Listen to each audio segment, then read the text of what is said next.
What's going on? What's going on? Welcome to another conversation, coffee and conversation with me, Kevin Smith.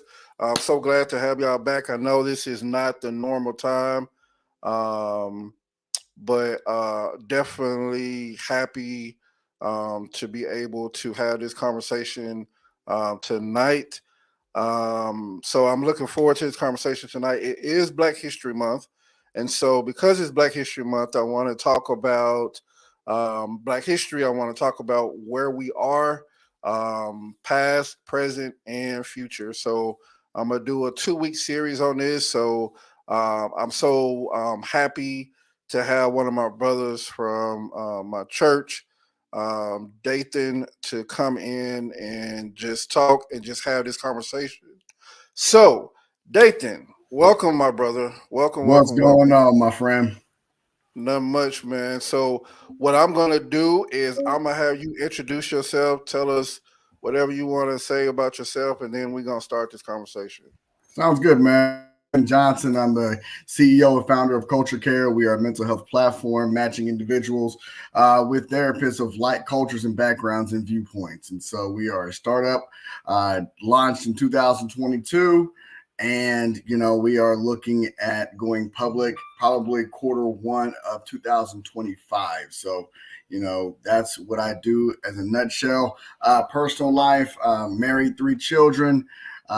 Military brat growing up, moved around a lot, so have very different viewpoints in regard to living in Europe or living on the East Coast or living in the South, and so I'm very excited about having this conversation with you guys. Okay, and he is a member of what? Phi Beta Sigma Fraternity Incorporated. Okay, I all put my right. chest out. I said that, man. Yeah, I saw that. I saw that.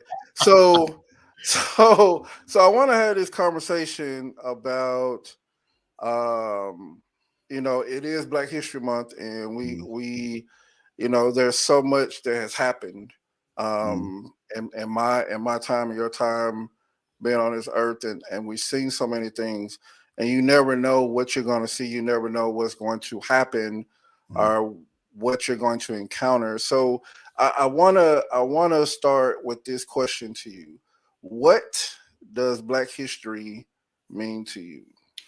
Black History is every day. That's something that I live. That's something I live through my, teach my kids on a daily basis. It's the fact of just remembering where you're at, but also knowing where you're going. When I think about the forefathers who came before us, I think about like not just the main names. You talk about your Martin Luther King Jr.'s or Rosa Parks and things of that nature. I'm talking about way back. I'm talking about, the individuals who really got down in the dirt. You know, I'm talking about, the individuals who really fought to get us to the places that we are today. I think about like my great grandfathers who literally had a second grade education and worked at the coal mines in West Virginia and Ohio, and their prayers and their grit and their wherewithal really got us to where we are today. I think about just your own family tree. I think about how we even got over here, right, and able Mm. to make nothing into something great. And I look at yourself and I look at myself, look at just the people that are around us, and just that's Black history to me, man. That's Black history. Like when you talk about, being able to create generational wealth finally, that's Black history to me. So every single day is another opportunity to create Black history, but you also have to think back and remember what we've actually been through as a culture, as a people, to get to the points we're at now. Okay. All right. Man, I love how you put that. I went online, and I happened to find this, and this is from Columbia School of Professional Studies, and they asked the same question: what does Black History Month mean to you? And I thought that this was so just well written by this person, that I had to go ahead and just read it. But it says, Black is beautiful, Black is excellent, Black is pain, Black is joy, Black is evident, Black is so much deeper than just African American. Black is growing up around the barbershop. Black is stepping in for your mother because your father's gone. Black is being forced to leave the place you love because there's hate in it. Black is struggling to find your history or trace your roots. Black is being strong inside while facing defeat. Black is being guilty until proven innocent. But black is all I know. There ain't a thing that I would change in it. And this is from a Santan Dave's Black from McSteve. I don't know how to pronounce his name. Ezekiel Ha Mhm. with the master's in actuarial science. And so I thought that was very profound, um, and just Mm. understanding what Black history means because at the end of the day, Black history is important. Black history is something that we always talk about. Hey, you know, we should celebrate Black history more than just February, because we've been through so much. But to just have a month to celebrate, is important. Now, let me ask you this. So I remember back in school, and you're from where? So I grew up. Most of my time was in Texas. So Okay, a city called Allen, Texas. okay. Mhm. Um, but as a kid, where are you originally from? Europe, Germany. Okay, Mhm. so um, when I think about Black history, I remember growing up, and we used to. I mean, they used to have Black history programs. They used to do all this stuff, and I feel like some kind of way that they've gotten away from that. That they've gotten away from doing that. I might be wrong, Mhm. but I've just seen that we've gotten away from certain things that I'm used to. You're probably used to that we've seen when we were growing up. But how do you feel about that? Like, when we're talking about the past and the present and the future, how do you feel about you know Black history? Again, celebrating it, but just in that nature. Well, here's the thing. We got to take a step back. One of the things that you really benefited from was actually being from Memphis. I mean, you're talking about deep, deep, deep roots, right? Lorraine Hotel, and you're talking Yep. about the sewage line protest. You're talking about a lot of deep history in Memphis, right? In regard, like you say, like in regard to music, in regard to culture. So you were very blessed to be from a place that's deeply rooted in Black history. You're talking about the Black run businesses there. You're talking about, the Black, you're talking about a whole bunch of Black history in Memphis. So, that's one of the blessings that you really had growing up there. I think that nowadays, a lot of schools, they talk about it, but they don't talk about it like really like in depth, right? Right. Right. I think we live in a society where, the whataboutisms is deep, right? And you say one thing, and it's like, oh, well, what about this? Right. And then it's like somebody says one thing, it's like, oh, well, Black history is great. Well, what about this? Right. You think about when people were marching and said, Black Lives Matter, and people automatically said, well, really, all lives matter. Right. Mm. And so we live in this whataboutisms world where it's really difficult for educators to really just say, you know what, we're going to dedicate everything to this month. Now, I'm not saying that they shouldn't. We teach Black history in my home every single day. You're going to learn about Frederick Douglass. You're going to learn about, Maya Angelou. You're going to learn about these things, right? Before you leave this house. So regardless of what they're teaching in the school, because I think it's up to the parents really to be that teacher. You know what I'm saying? And that's the Right. biggest thing. I want to make sure that you understand and you know your roots and you know the forefathers in which, you know, come before you that really set the groundwork of where we're trying to go. And so, in regard to teachers, actually tasking these teachers, like how can you teach our whole history in a month? Right. I'm glad that we have a month, but how can we seriously? How can we? And then which parts? And this is what really just gets me. Which parts are we really going to dig down and really talk about if we only have 29 days to really talk about it? You know what Right. I'm saying? And so, what do we take out? What do we not talk about? So that's why, the whole Black History premise to me, it's as important. It's important that we have a day on the books or a month on the books that, we can all celebrate Black History Month. But Black History, like I said, Black History is every day. You know Right. what I'm saying? Black history is every day. You look at other particular cultures, right? You look at other cultures, like you look at Indian culture, things of that nature. They don't have a month because they understand that they're going to celebrate it every single day in their culture, right? And Right. so I look at it like the same exact way. I'm going to talk about my culture every single day. Right. And from the outside, for the school, yeah, you guys have Black History Month. You guys have we need to have our parades. We have our programs, things of that nature. But ultimately, it's up to the inside of your home to really talk about it and really push it. Yeah. So you said something. You said we should teach and Black History is every day. It's not just in the month of February. And what I just read, when I look at what I just read about what Black History means, um, it says, "But Black is all I know. There ain't a thing that I would change in it." And I remember someone saying one day, you know, you have people, and we gonna go deep. So Mm-hmm. so people who watching, no offense, this is real talk, real Okay. conversation, that it needs to happen.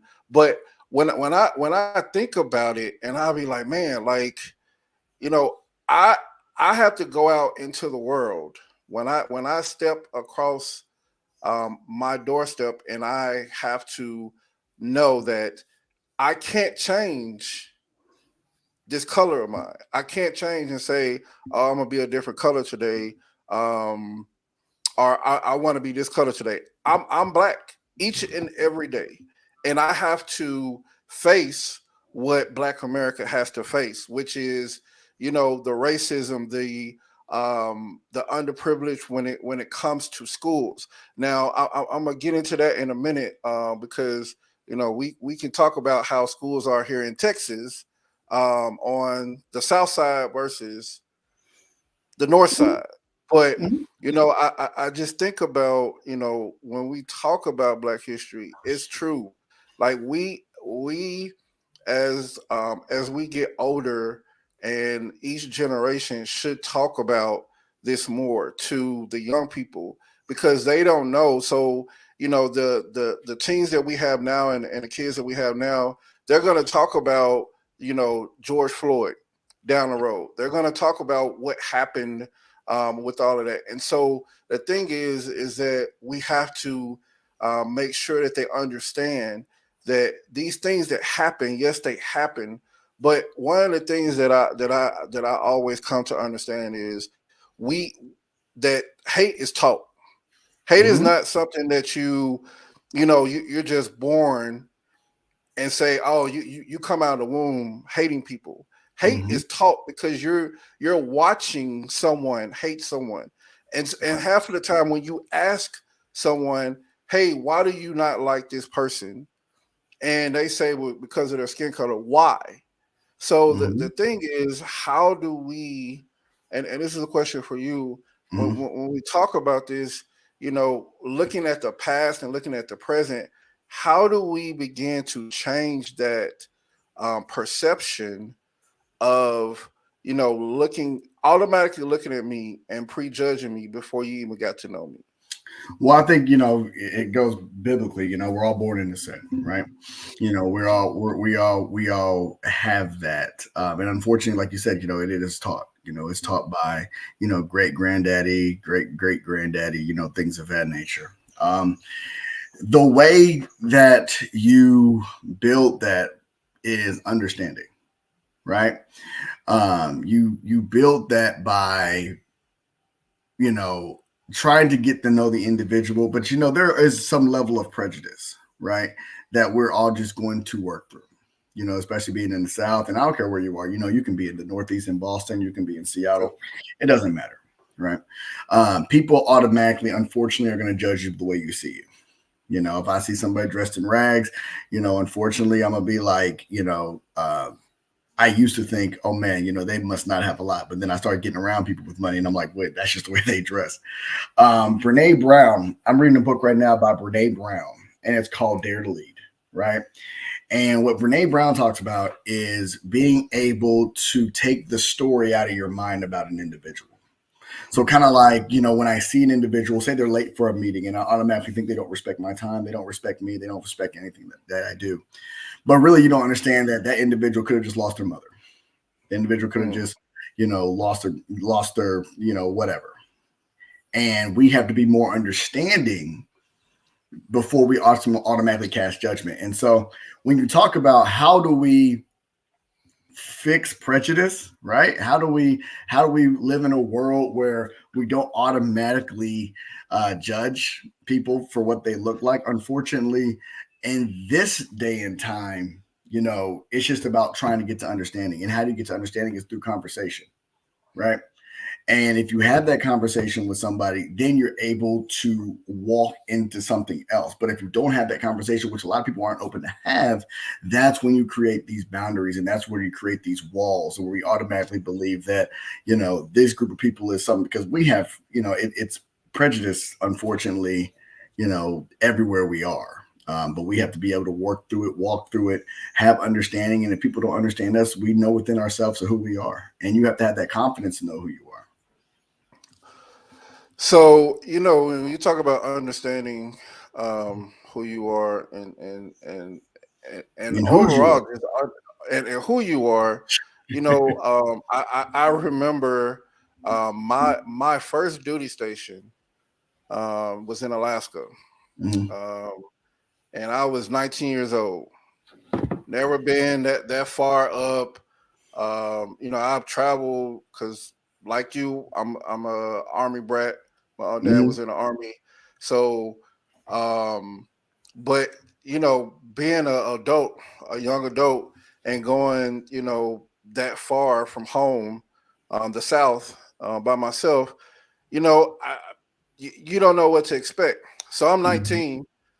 We have this we had this Christian like coffee bar on base, on the Air Force base that I was stationed. And I remember one day that this guy, this white guy, he comes, and we were cool. He Mhm. comes, he said, "Hey, Kim, can I talk to you outside?" And so he comes, and we go outside, and the first thing he says to me, which I'm not knowing what this conversation is about to be. So he says, "You know, I've never liked black people until I met you." And I said, You know the privilege that goes behind that, right? You I know said, the absolute privilege that you have to speak that to somebody. Like that's just right, inherent. That is inherent privilege right, that a lot of, like, we don't have that opportunity. I just can't walk to people and say, you know what, I really didn't like you, right? Because of right, what you look like. But I think if you talk to any black person, I think that everybody shares that same exact story where somebody walked up to you and said, "Hey, you're good for a black person." right. And so, you know, when I heard it, I was like, now, in my mind, thinking logically about the situation, again, I'm 19 years old. Mhm, So, and again, I'm from Memphis. mhm, So I'm thinking one way, but my heart is saying different, because I'm like, how am I supposed to react to what you just said? And right. so my thinking is, there was a reason why he came and told me that. There was a reason why he saw something in me Mhm, that he wanted, or he saw something that, hey, this is not, you know, black people are not what I thought they were, because mhm, of this image. And so, you know, I learned so much from that situation, um, that I just continue to build upon to this day. And yeah, that's the understanding that a lot of people that say that they, have issues with black people, a lot of them they just don't really understand. But until you, encounter that, until you are in that situation, you won't never know. And so, one of the things that I always look at, I don't look at color. I look at your heart. I look at the type of person you are. But you know, when we look at Black history and we look at those who have came before us, those who have um, endured the beatings, who've endured you know slavery, um, we we look back on that and then we look at now the present and ask yourself, um, I'll ask you this question. What is it that we still have to work on as Black people? Because, yes, we are in a world. I was looking up some statistics. I'm a big numbers person. So, as of, I think, 2020, there was the population, the percentage of African Americans in the US was like at 41.6%. All right. So my question is like, what things do you feel like we still need to work on as a people to continue to push the needle that we're so all striving to get to? Good question. It's very, I think it's multifaceted, to be honest with you. I think that answer or that question doesn't come without debate. One of the things that the biggest thing for us as a culture is building generational wealth, building wealth for not only ourselves, but for our children and our children's children. Something that we have to be able to focus on is to be able to have economic freedom. And that comes with, being able to come together and to be able to start our own businesses, to be able to start our own grocery stores, to be able to have our own, unfortunately, because, well, not really unfortunately, but fortunately, because at the end of the day, we are the biggest consumers of goods, right? We're in the multi trillions of goods. But in regard to ownership, we are one of the lowest. So what does that tell you? Is that we need to start owning what we purchase. We need to start owning land. We need to start owning businesses. And that is the way to create or shorten the divide between us and others is wealth. We need to be able to talk about stocks and bonds. We need to be able, when we have these conversations with each other, yeah, it's great to talk about entertainment sometimes, but man, we need to start talking about what's really near and dear to all of our hearts, and that's wealth. We need to talk about, what kind of stocks you're investing in. We need to talk about what kind of real estate deals you're looking at. If someone needs help, open up your mouth. If you want to start a business, talk to somebody, share your ideas, and maybe they can be able to help you push your idea along. A lot of times we have this crab in the barrel mentality where we don't want to tell other people because we want to feel like we're the highest up. And that's not it. We're one of the only cultures that do that. So we have to be able to, one, like you said, have ownership, to be able to build and gain wealth. We need to be able to purchase land. We need to be able to be self-sufficient. And that is the way we're going to be able to close that gap. So you talk about generational wealth. I think about growing up, that really wasn't taught to me Hmm. growing up. It was survival. It was, we were living in a time of, you know, really. I mean, uh, we were struggling, Right. but it was how do I continue to make ends meet? How do I do all of these Yeah. things to make sure that I'm at least living um, subpar, whatever you want to call it. But at the end of the day, I feel like that's one of those things um, that we miss from our actual races that we, you know, and I see it a lot now. I see a lot of Right. generational wealth. I see it on TikTok a lot when I see, you know, families buying houses for their kids and Yeah. saying that I want to invest and this is how to start investing in this and doing this and doing that. And so I think about, man, what if those things were taught to some of us? Now, I can't say that not everybody was taught that way, but I can say that at the end of the day, as you get older, you start to look back on your life and say, hey, man, generational wealth is important. Owning a home is important.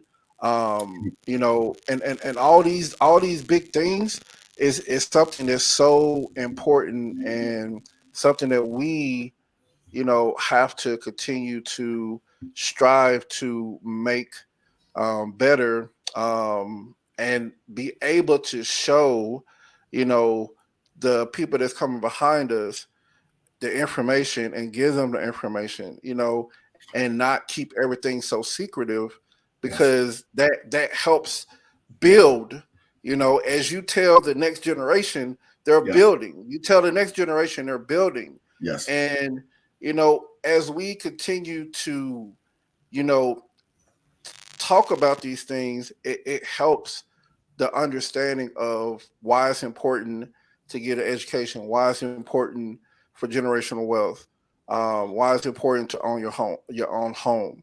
And so, I see you talk about that, and that's a big thing that we don't talk about, because Yes.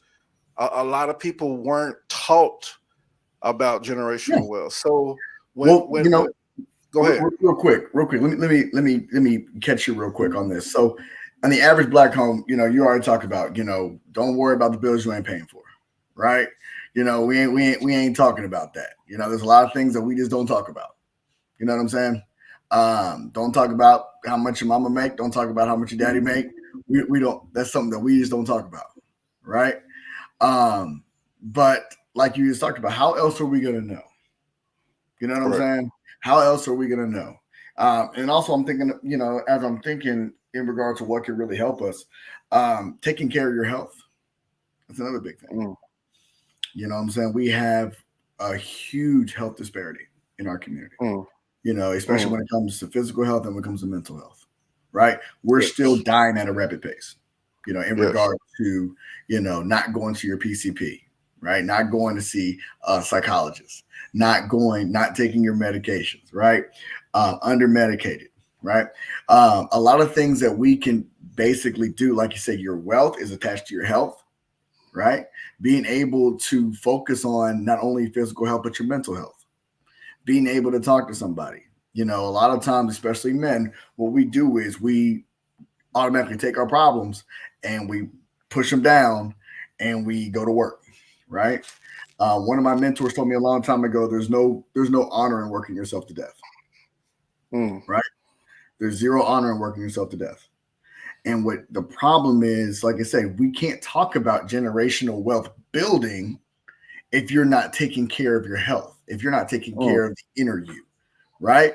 Because the only way you're going to build wealth is if you're taking care of your body, because you only get one. Correct. Facts. So it's so, man, like you must have already known what my future guests are going to be. So I'm doing this 2 week series on this, Black history, past, present, and future. Right Mhm. after that, I'm doing on health and Yes. fitness is what I'm doing. I'm doing a Yep. 2 week series on health and fitness. And I actually got some people from the church, Marin, Good. and I actually got Brittany that used to go to the church. That's Oh that's yeah, that's yeah, doing yeah, the yeah, yeah. yeah that's all doing the nutrition piece of it. So I'm trying to come from every angle, but you mentioned something, and I did my whole first season on mental health, because mental Mhm, health is important to me, mhm. because I went through so much. Yep. I went through a 7-year span, Mhm. being here in Dallas, and understanding that, and the things that you talked about with as far as men, because I did a conversation with men talking about mental health Yeah. and why men do not talk enough. And you know, as I was saying earlier, you're watching the person that you're trying to imitate or trying to become or trying to you know measure up to, because you're watching this person and this person is supposed to be your role model. Mhm. And if you show them that it's okay to put your feelings to the side and not talk about them, and you're the only male figure that they see, that's how they're Mhm. gonna be when they grow up, because that's all that they're Right. learned. So I Right. understand, you know, again, when we talk about the economical factor and we talk about generational wealth, you know, I'm watching you.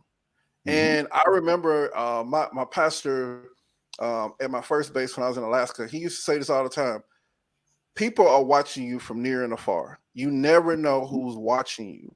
And so a person that's watching you become this great person, you know, how what do you do with that? And so I thank you for saying that, because it's so vital that we understand, you know, the past, but Mhm. yet we understand where we are now, but yet we understand what we can do for the future. And so that's why I Mhm. titled this, because we got to understand all three facets of it. Is saying, hey, I know what happened in the past. That's I right. know that what we went through as Black people in the past, but I also understand what's going on now.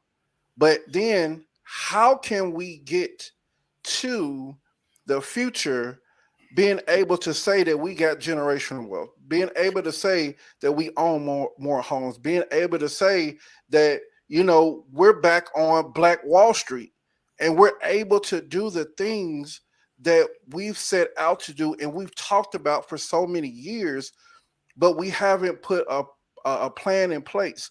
So now that we're talking about this and now that we're expanding our minds to understand, hey, this is what is going to be, it's like, what are the next steps? So I So think, oh, good. Good. go ahead, go ahead. No, I was saying that I think, one of the things is really understanding money, right? Mm, Being financially literate. And a lot of times, like you were talking about, whether it be mental health and, man, the thing is, man, with mental health, man, me and my wife, we built a whole company around mental health. So anytime you want to talk about mental health, dude, like definitely holler I at me. got you. I got you. But, in regard to what the next steps are, it's about understanding about money, right? We have to be able. We can talk public health all day. That's my passion. That's my master's degree is in public health management and policy. Right? We can talk about public health all day. We can talk about voting rights, mass incarceration. We can talk about police brutality. We can talk about all this stuff, right? Systematic things. We can talk about everything like that. But if we're talking about how to get wealth, right? How to keep the black dollar within the black circle, we got to understand money. We got to understand credit. We got to understand, how money actually grows and how money actually works, right? Right. And a lot of times we look at money as something you just pass along, not grow. You know what I'm saying? If your money's Right. not growing, what are you doing with it? You know what I'm saying? If it's sitting somewhere and it's not growing, then it's in the wrong place, right? Money is not like a leaf. Money is a seed. Mm, Okay. And so mm, you think about a leaf, can't do much with a leaf. right. Toss it, whatever, right? Right. You can make stuff with it, whatever. A seed's going to grow. Right. So money's a seed. So what are the next steps? Understanding that, you know what? Hey, look, we as black people are powerful people. We are the biggest consumers. So we have the wealth. And so who do I task in regard to charge with giving out financial literacy? I can charge the church to let us understand or help people understand exactly how to make your money grow. Because if we're tithing, if you're a tither, you understand that 10% of your gross is going to that church. Why? Because that's what God commands us to do. Also, if we're doing that, imagine if every single black church had financial literacy attached to it. Mm. Imagine if our black epicenters, community centers, had financial literacy attached to them. And we're able to go in and not only just talk about money, but learn money, open up accounts, open up CDs, open up Roth IRAs to be able to have these growth mechanisms. Now we're having a different conversation, right? Mm-hmm. And people are like, well, I don't make enough to invest. There are so many ways nowadays because of the internet, because of Google, everything of that nature, to be able to build financial, because the number one driver of wealth is your income, right? It's not investments, it's not any of that. The number one driver of your wealth is your income, right? How are you able to grow that, right? And so that's one of the things, that's really the next step for us as a culture and as a people. And I know it's so cliche to say about coming together and we all got to come together, but it's so true. You know what I'm saying? Because what happens? We make a little bit of money and then we move around people who don't look like us. Right. That's unfortunately what happens. Right. But why though? But why? Like, because it's something that's ingrained in us that we need validation for our wealth. Right. We need validation for what we've been able to accomplish. You know what I'm saying? Like sometimes, Martin Luther King said right before he passed, I feel like I've integrated my people into a burning house. Right. And the reason why he said that, it was like, look, I'm pushing for integration. I'm pushing for integration. I'm pushing for integration. But what happened was he actually thought back. He was like, man, I could have just built our communities. Right. I could have built on the banks and the systems that we already had. You know what I'm saying? We're one of the only cultures that really push for integration, if you really think about it. We were one of the only cultures that really pushed for integration because when you think about it, because we didn't have the mechanism to take care of ourselves. If you want to talk about Black history. And we didn't have the infrastructure to take care of ourselves. And then the thing is, when we did build it, we automatically looked to others for validation. Right. And so, like, you look at what happened in Tulsa, you look what happened in Elaine, Arkansas with the riots, you look what happened with other Black wealth, right? It got destroyed. So instead of building upon that and going back and saying, you know what, here's what we're going to do, what we automatically did was, because of, whatever reason, is we stopped, right? And started going back to instant gratification, right? We want things now and we want to be able to enjoy them now. And I get it. Right. I get it. But now the pendulum has to shift. It has to get to a point where now we're not talking about, the things that make us happy right now. We're thinking about things making us happy 10 years from now. I remember I was doing a speech a long time ago. It was in Pine Bluff, Arkansas, right by UAPB. And I was doing this public health speech about healthy foods and, everything like that. And I remember this lady stood up, and I'll never forget, this lady stood up. And she said, Mr. Johnson, what you're saying sounds great, right? I got 5 kids. And you're telling me about fruits, about vegetables, about lean meats, all that stuff. Look, I got $20 and I'm trying to make sure my kids don't go hungry at night. So I'm going to pick up this church's chicken. I just want to make sure my kids are fed. So that's the part of the story that I understand. You know what I'm saying? Yeah, I can talk about wealth and all this other stuff all day, but some people are on survival mode, and you have to be empathetic to that. You got to be understanding to that. Like some people are on survival mode, and that's just where they're at. Yeah. Yeah. So, one of the things that you talked about and you said, and I've heard this before so many times, we are powerful people. We can go somewhere and we can, boycott and say that we're not going to do this, we're not going to buy this, and stop buying. Like I've seen it, happen many times over, a famous person or something happens at a store or one of these big, companies, Mhm. and people say, "Hey, well, on this day, nobody, African American, go to this store because of this is what happened.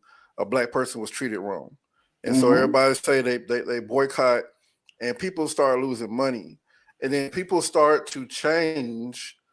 The company starts to change the way that they do things to be able to attract and bring us back, Mhm. thinking that, hey, everything is okay, but it's really not. All you're thinking more on the mindset of how can I bring them back to spend their money, not on the fact that there's a root cause to this, and now I need to figure out what the root cause is instead of having the same situation happen over and over. Yeah, I think the root cause is always going to be systemic, right? The root Right. cause is, what you inherently believe about a certain people. Now, the problem is this, right?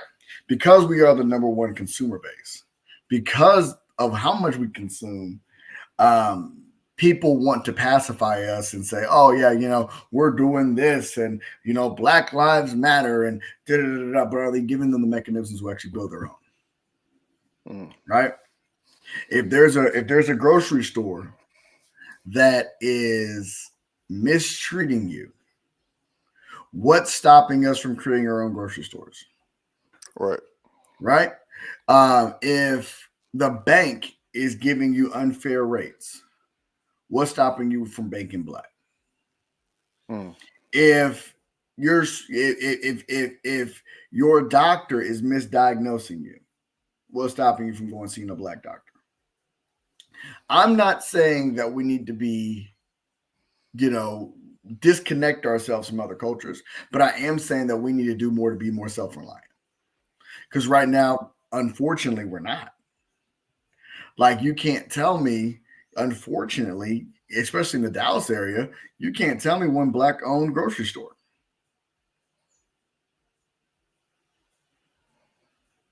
mm-mm. You know what I'm saying? Like, you Yeah. can't tell me, you can't, unfortunately, you can't tell me one black owned, you know, what do you call it? Bank in the Dallas area. How can I walk into a bank and them giving them my black ideas and they look at me like, well, you need this documentation, this instead of just believing in what I'm saying because the concept is going to help our community, Right. right? And that's something that we as a culture and as a people need to be able to focus on is to be self-reliant, right?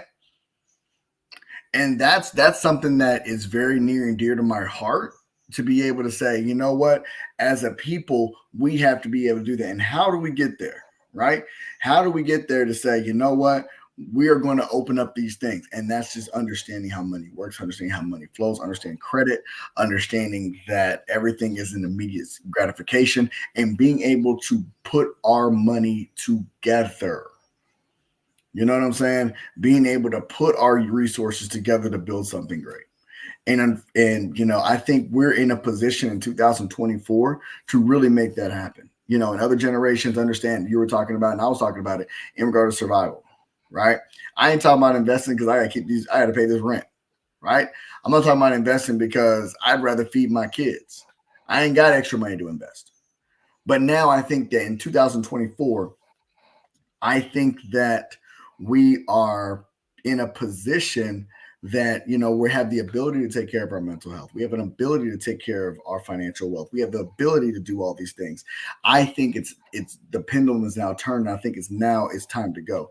I don't know if you've ever read the American Psychological Association in 2021 actually issued an apology to Black people. Did you read that?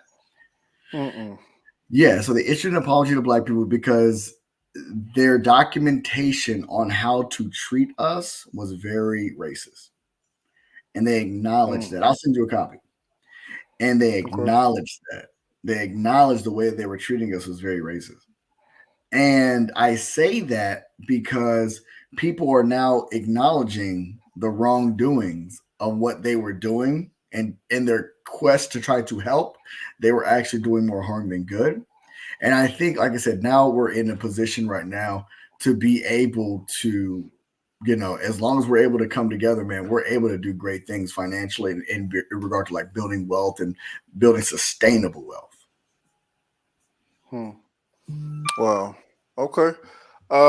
So when we talk about being powerful people, and I know some people are not gonna like what I'm about to say, but it's okay. Um, I this is what I look at.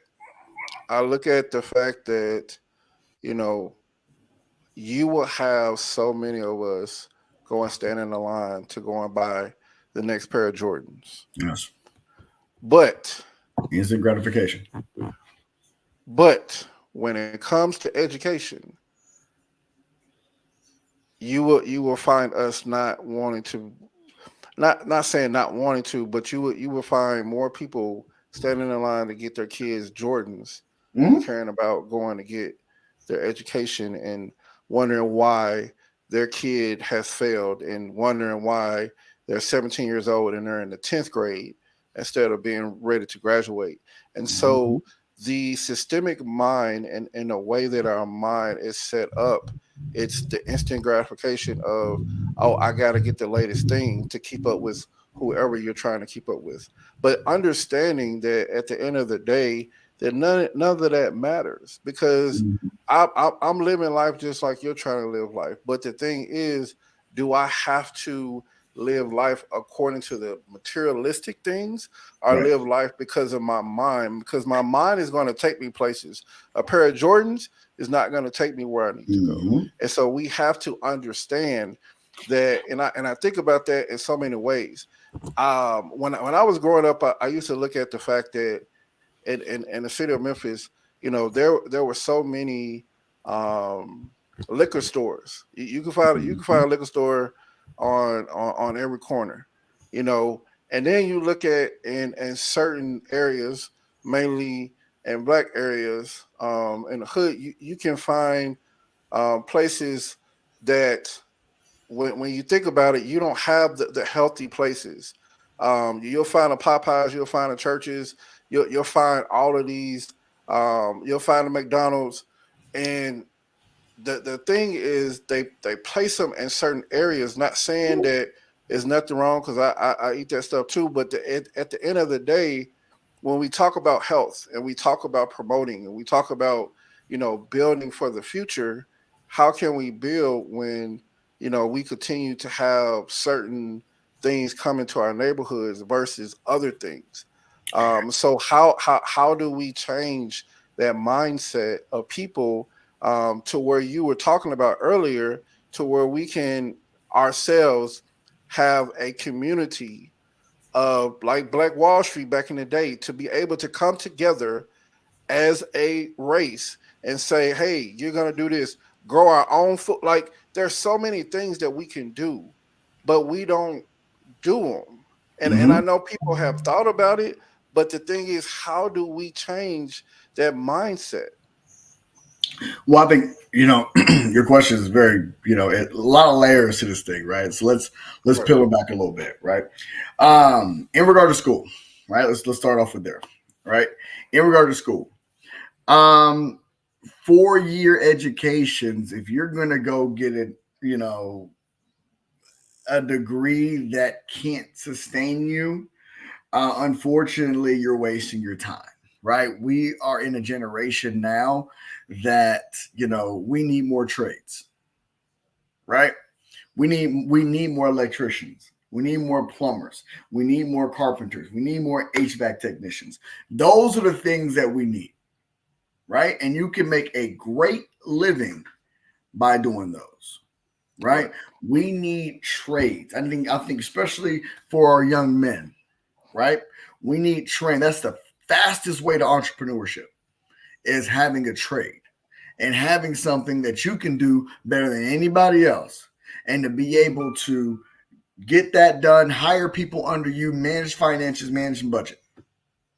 So in regard to education, I just think that unfortunately you're telling somebody at 18 years old to go take out a loan for $50,000, $60,000 and learn and go party and learn about what?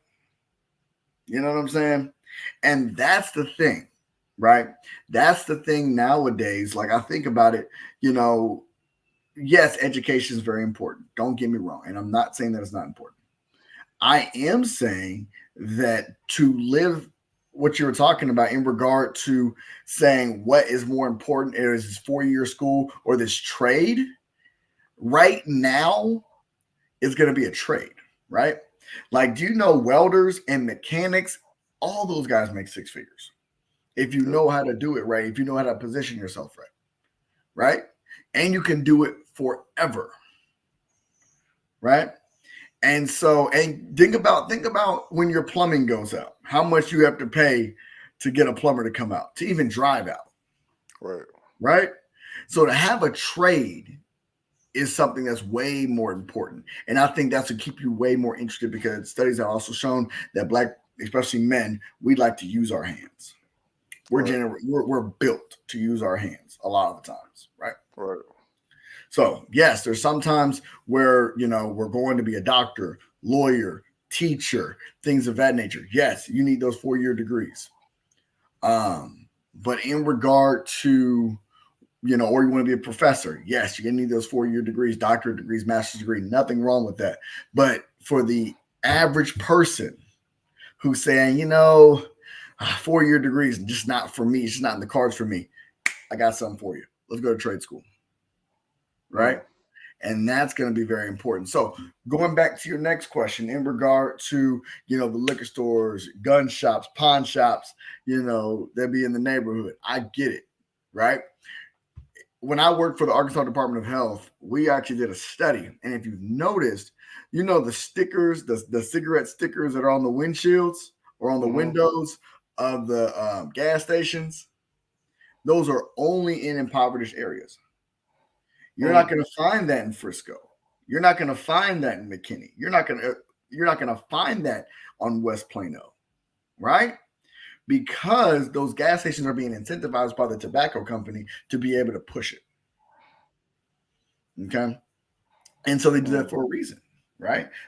There's a reason why, unfortunately, there's not a Whole Foods in a lot of hood areas, right? Right. There's not a Sprouts. Right. You're not going to find a Sprouts, right? You're not going to find, and that's our job to build that, to understand wholesale, to understand what the market is actually providing. Yeah, it might be a little bit more expensive, but it's something that is ours to be able to bring to our markets, to our people. That's our responsibility, to be able to grow a community garden, to be able to have these things that,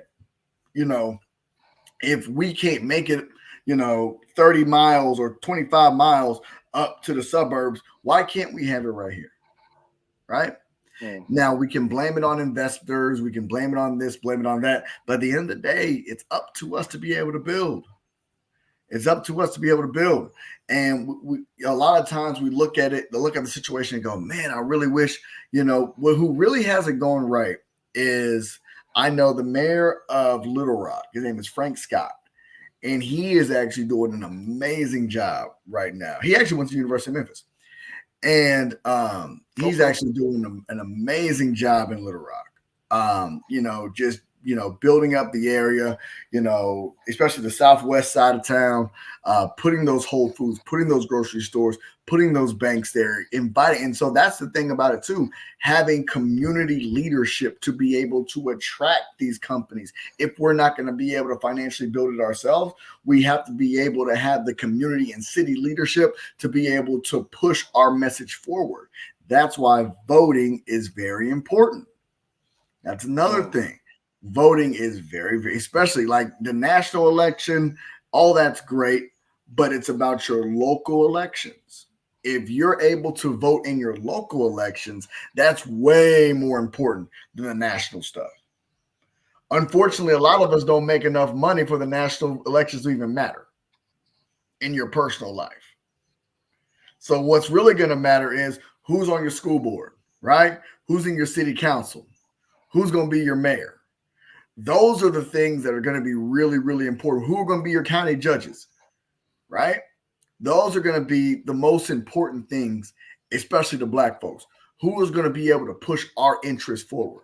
And then that's when that other stuff starts happening in regard to bringing the business in that we want to be able to bring in, having those financial literacy classes, because now you know your elected officials. And if they want to get elected again, they're going to be able to push our message that we want forward.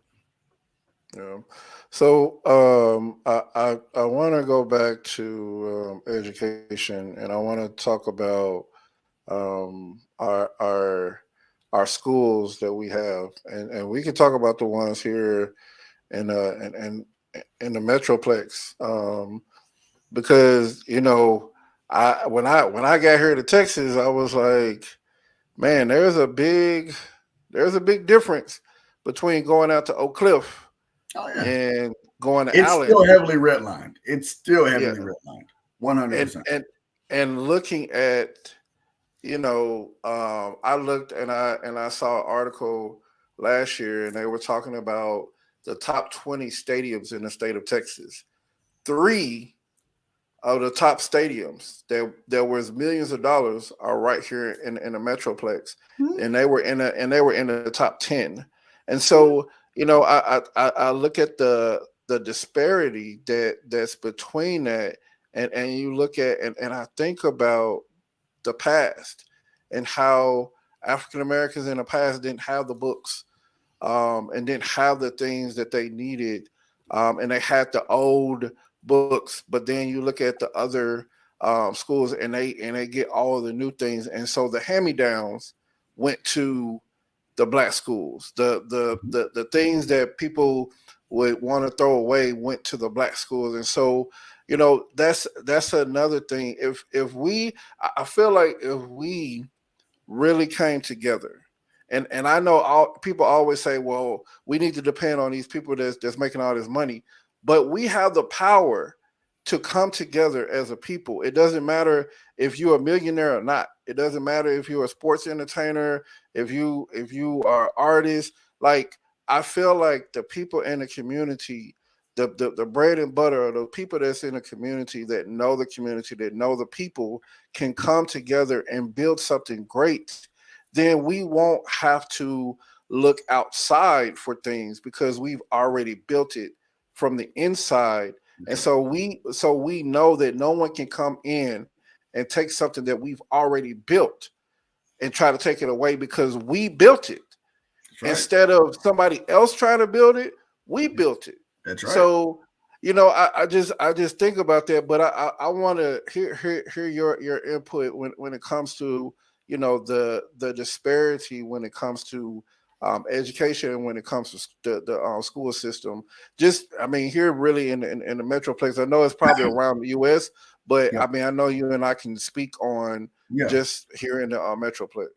Well, a couple things, right? You got to think back, old Dallas, right? Segregation, redlining, things of that nature. So, the just bring some historical context to it. What does segregation bring? Right? Segregation brings redlining. Redlining brings disinvestment. Right? If you're below this particular line, it's going to bring disinvestment, which creates a wealth disparity. Um, that is one of the biggest things that happened south of 30.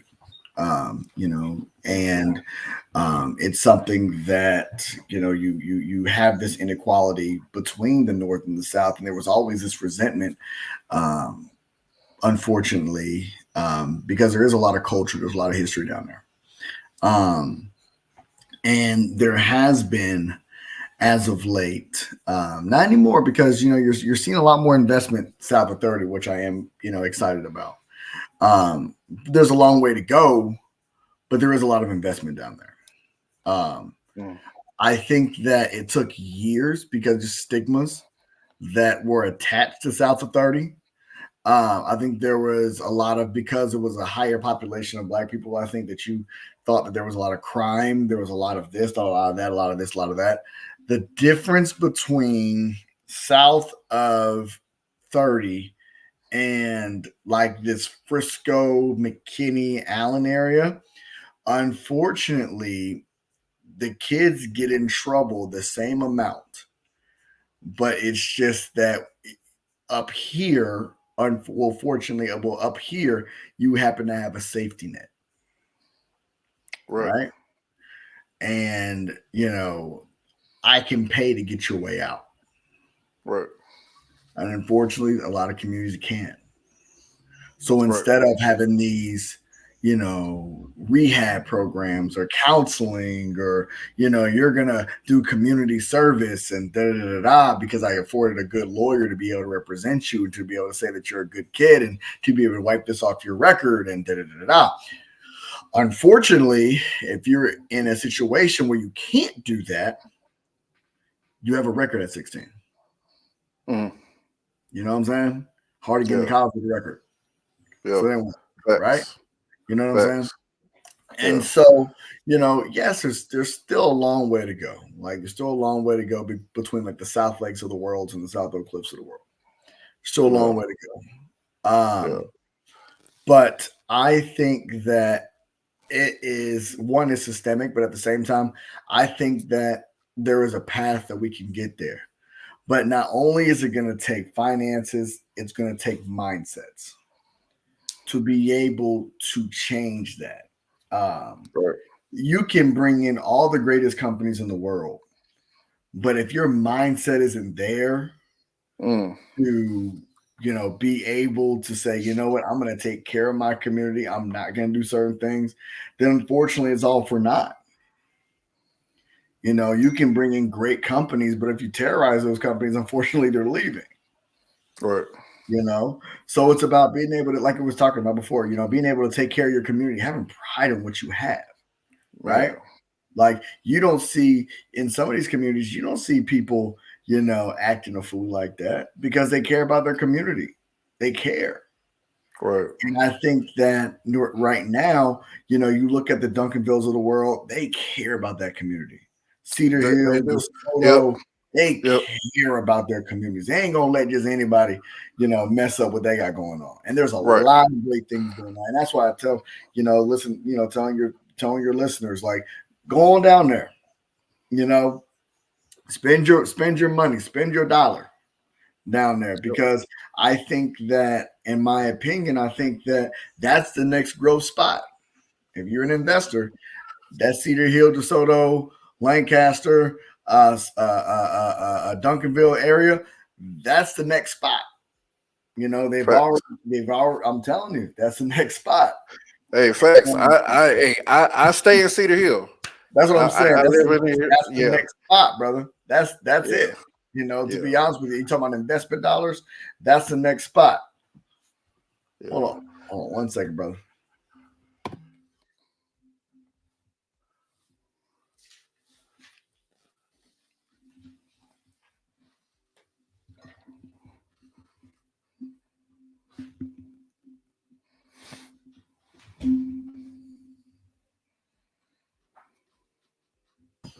All right. Sorry about that. All right. No, you good. So I'm gonna do this trivia like I said. All right. What we got, brother? And then I'm gonna have you say final thoughts on Cool. whatever you would like to say. So, all right, I'm gonna do 5 questions. First question. 5 questions, brother. All right. Madam C.J. Walker became America's first self-made female billionaire in 1910. What item or items led to her accomplishment?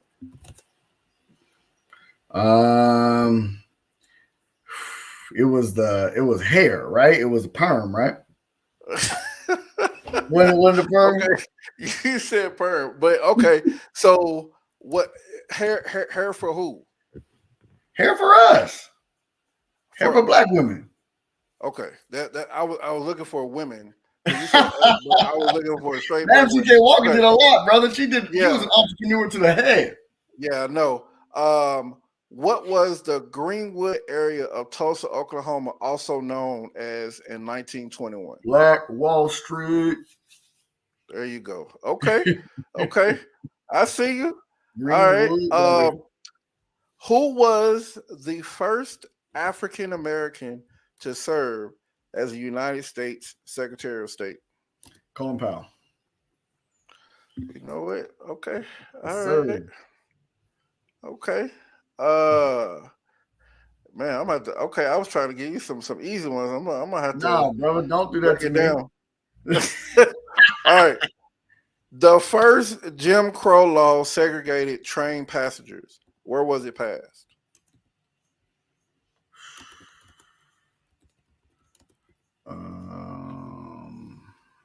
Which state was Is it it a passed in? state? You're talking about the Yep. state? Yep. I know.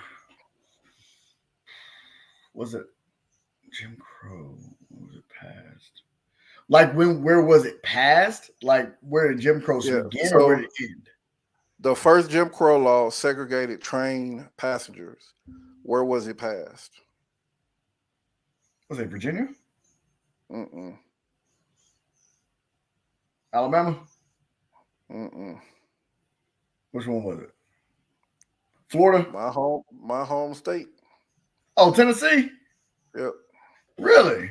Huh. I would have thought like Florida or something. All right. Last question. Who is the author of Notes of a Native Son? Notes of a Native Son. Mm-hmm. Famous author back in the day.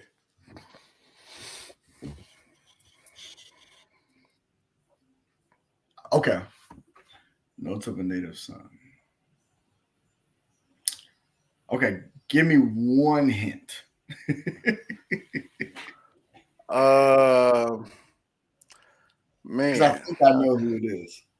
who do you think? Who do you think? The only person I can really think of is like James Baldwin.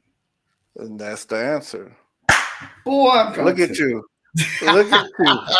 Look at you. I think I'm gonna have to do this again next week with my kids next week. Hey man, I look, like this. I gotta beat my 3 out of 5. I was like, let me try this trivia and see who really know they Hey, Black somebody history. gotta beat my 3 out of 5, man. I got you. I got you. Be watching next week's show and There you go. and see if they actually beat your actual score. But man, Dayton, I thank you for being here, brother. Any final thoughts? Anything that you want to say? Yeah, It's yours right now. definitely enjoyed the conversation. I mean, Black history is very important. The most important thing is never forgetting where we're coming from, but understanding that where we need to go, right? Where's the vision in which we need to go? And the only person who has that vision is going to be within yourself. And the only person who's going to be able to make that vision is something that you pray about, something that you really understand and dig deep about. I think that getting yourself a good mentor, getting around positive people is really going to be something that's going to be the most beneficial to an individual. I think that outside of financial wealth, I think your mental health is going to be something that's going to be very impactful to your future in order for us to get to that next level. And so I pray everybody understands how we get there, what it's going to take to get there. But I humbly believe that when we get to a point that we can look at ourselves and say, man, we did it. I think that's when we're really going to be able to enjoy the fruits of our labor. But we got to be able to come together. We got to be able to come together financially. We got to be able to come together spiritually. We got to be able to come together in your thoughts. Okay, not being able to open up and share ideas with each other. I think those are the most important things that we can do as a community, as a culture, and it's just as people. So, Kev, thank you so much for the opportunity to talk to you guys. Remember, don't forget, you can go to Join Culture. I'm going to do a shameless plug here. Go ahead. You can go ahead. to joinculturecare.com. We are now accepting a wait list right now to be matched culturally with the therapist. That's either going to be able to see you remotely or in person. So they're all private practice physicians or psychologists, and they're going to be able to understand you before the first visit even happens. So joinculturecare.com. That's what's up, man. Well, Dayton, thank you for this. You never know, I might call you back for another conversation down the road, but I thank you. I thank you for doing this. And so, last thing, no matter if it's early morning, mid afternoon, or late at night, a good conversation and a cup of Joe will always get you right. This has been Kevin. This has been Coffee and Conversation with Kevin Smith. Have a good night.